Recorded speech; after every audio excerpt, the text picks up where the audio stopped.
سب سے پہلے تو آپ یہ ویڈیو دیکھیں.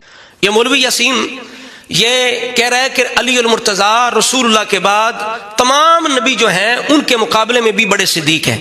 حضرات پوری کائنات کو چیلنج کر رہا ہوں، پوری کائنات میں انبیاء سمیت پاک محمد کے بعد جو صدیق اکبر ہے نا اس کا نام علی ابن ابی طالب ہے.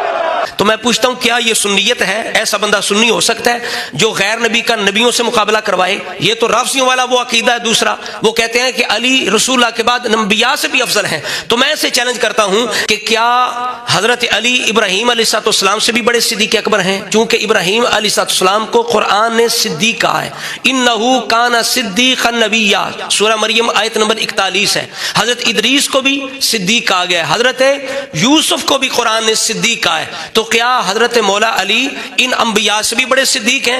یار یہ ویڈیو میں آپ پہ چھوڑتا ہوں کیونکہ ابھی کچھ دنوں پہلے بھی میں نے آپ کو اسی طرح کی ایک ویڈیو دکھائی تھی جس میں اہل تشیعوں کا ایک ذاکر کہہ رہا تھا، ذاکر تھا یا پتہ نہیں عالم فاضل تھا، کہ حضرت علی جو ہیں وہ جتنے بھی اس دنیا میں انبیاء علیہ السلام ہیں بیمائے رسول پاک صلی اللہ علیہ وآلہ وسلم، حضرت علی تمام سے افضل ہے. اب کچھ دنوں کے بعد بریلویوں کے اندر سے ایک بندہ نکل کر آتا ہے، وہ بھی مفتی اور عالم ہے، اور وہ کہتا ہے کہ جو حضرت علی ہیں وہ تمام نبیوں سے بعد محمد صلی اللہ علیہ وآلہ وسلم کے افضل ہیں. سر میں یہ کہتا ہوں کہ دونوں باتیں ہی غلط ہیں. خاتم النبیین کا ٹیگ آپ صلی اللہ علیہ وآلہ وسلم پہ لگ چکا ہے. ان سے پہلے جو اس دنیا میں پیغمبر آئے ہیں، پیغمبر ابراہیم علیہ السلام، موسیٰ علیہ السلام، یعقوب، یوسف علیہ السلام، یونس علیہ السلام، عیسیٰ علیہ السلام، اتنے بڑے بڑے پیغمبر آئے ہیں. اب آپ مجھے بتائیں گے کہ ایک صحابی رسول صلی اللہ علیہ وآلہ وسلم پیغمبروں سے افضل ہو سکتا ہے جن کا قرآن میں بھی ذکر آیا ہے کہ وہ صدیق ہیں، وہ سچے، امانت دار، دیانت دار، جو قرآن خود ان کے بارے میں کہہ رہا ہے اپنے بھیجے ہوئے پیغمبروں کے حوالے سے. غوث کہتے ہیں مدد کرنے والا، اور غوث اعظم کا مطلب ہے سب سے زیادہ مدد کرنے والا، سب سے بڑی مدد کرنے والا.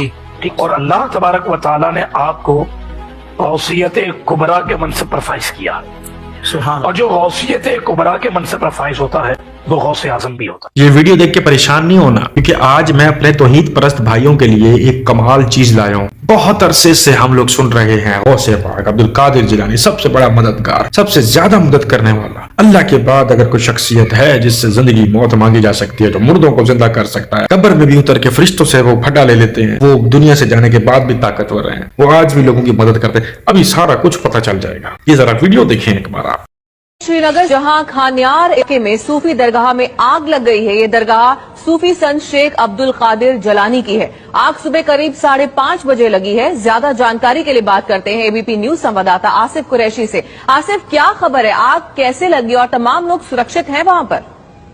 چلو دیکھیے، آگ کے بارے میں یہی کہا جا رہا ہے، جو لوگ اس سمے درگاہ میں موجود تھے انہوں نے کہا کہ صبح کی نماز، فجر کی نماز کے ترنت بعد ہی جو زیارت کے ہیں ایک سائڈ سے آگ کے شعلے اٹھنے لگے، اور یہی مانا جا رہا ہے کہ جو آگ ہے وہ شارٹ سرکٹ کے کارن لگی ہے. لیکن چونکہ یہ پوری زیارت جو ہے لکڑی کی بنی ہوئی ہے اور تقریباً 200 سال سے بھی زیادہ پرانی ہے، تو اس میں ترنت ہی یہ جو آگ لگی وہ پوری بلڈنگ میں پھیل گئی اور پوری زیارت کو آنن فانن اپنی چپیٹ میں لے لیا.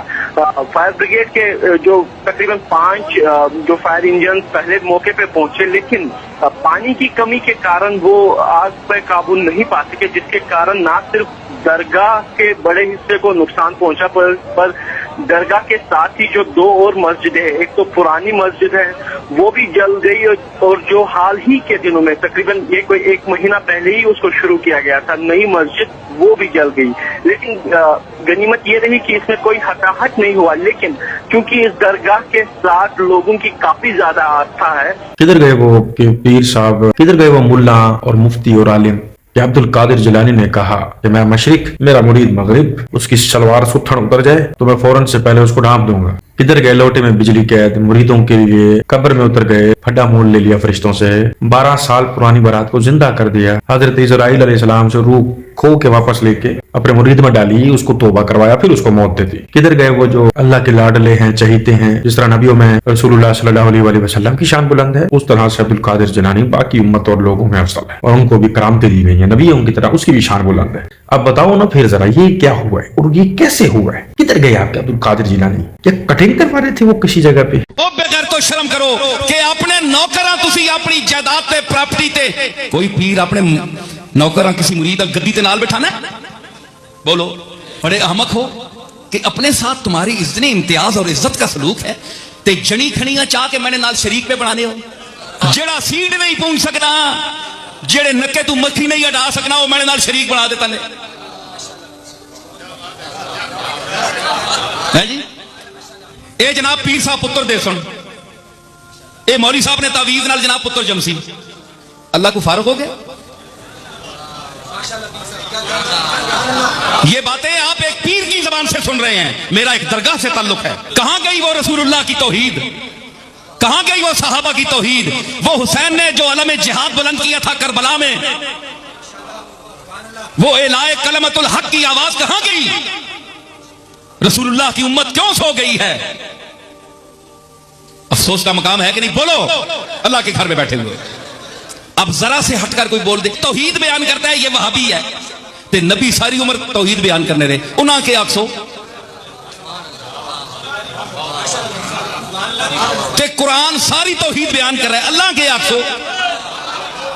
بھاجن یہی تو وہ وجہ ہے جس وجہ سے بریلویوں نے متفق ہو کے پیر نصیرت النصیر رحمۃ اللہ علیہ کو ولی کہنا، پیر کہنا، مجدد کہنا ختم کر دیا اور وہابی کہنا شروع کر دیا، وہابی کا ٹیگ لگا دیا کہ یہ بندہ وہابی ہو چکا ہے۔ ورنہ اگر اس بندے کے عقیدے پہ یہ چلتے اور اس کو بہت بڑا ولی مانتے پیر نصیرت النصیر رحمۃ اللہ علیہ کو، تو آج الیاس قادری کے پٹھو نہ ہوتے، آج الیاس قادری کو غوث الپاک، غوث العظم، بہت بڑا مجدد یا پھر امت کا وہ محافظ کہ پوری امت اس کے احسان تلے دبی ہے۔ اعلیٰ حضرت کے بعد جس بندے نے اہل سنت و جماعت پر بہت بڑا احسان کیا ہے اسے مولانا الیاس قادری صاحب کہتے ہیں، اور الیاس قادری وہ ہے کہ جس کا احسان ہم مرتے دم تک نہیں چکا سکتے، الیاس قادری ہمارے محسن ہیں۔ اس کا احسان ہے امت کے اوپر، کیا اس نے شرک سکھایا، بدعت سکھائی، دین اسلام کے اندر فرقہ واریت کو اس بندے نے جنم لیا، غیر اللہ سے مدد مانگنا اس بندے نے حلال سمجھا اور لوگوں کو تلقین دی کہ جو غیر اللہ سے مدد مانگتا ٹھیک ہے کوئی مسئلہ نہیں ہے۔ جب حضرت عیسیٰ علیہ السلام مردے زندہ کر سکتے تھے تو پھر ہمارے غوث پاک بھی کر سکتے ہیں، اور ان قریب میں بھی کروں گا جب دنیا سے رخصت ہو جاؤں گا، جب کیمرے کی آنکھ سے اوجھل ہو جاؤں گا۔ تو آپ کا اس پیر کے بارے میں کیا خیال ہے یہ آپ نے کمنٹس میں ضرور بتانا ہے۔ جب 65 کی جنگ لگی ہے